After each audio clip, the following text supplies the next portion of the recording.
এই বুঝলাম না এখানে কি হইতেছে? ভাই আমরা তো এখানে রিহার্সাল করতেছি। আরে রিহার্সাল করতেছো মানে? তোমাদের বিয়া বাড়িতে নিয়ে আসছি কি রিহার্সাল করানোর জন্য? নাচো মিয়া। আরে গান বন্ধ কেন? এমন ধরে গান বাজাবি গ্রামবাসীর কানে তবদা লাগাই দিবি। বাজাও, নাচো, সবাই নাচাও, নাচো সুন্দর। কাকা দেখছেন কি নাচ আর কি গান, বিয়া বাড়িতে পুরো জমে গেছে। বিয়া বাড়ি জমে গেছে গা, তোমার বিল পায় তুমি, আমি নিজেই জমে গেছি গা। এত বিল করছো কেন? কি বলেন কাকা, বিল তো সব কমাই ধরছি। কি রে তুফান, কমাই ধরছিস না? অবশ্য কমে ধরছি আমি।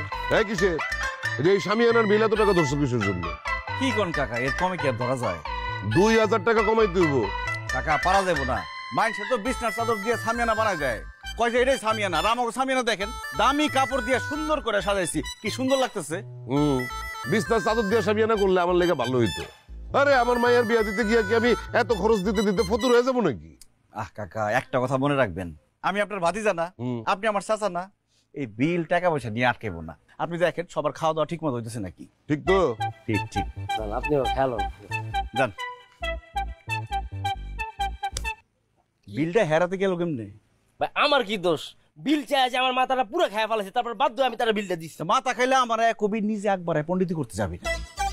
যা দেখ, যদি কিছু ভাঙ্গে জিনিসপত্র গ্লাস তোর খায় বলাম। যা।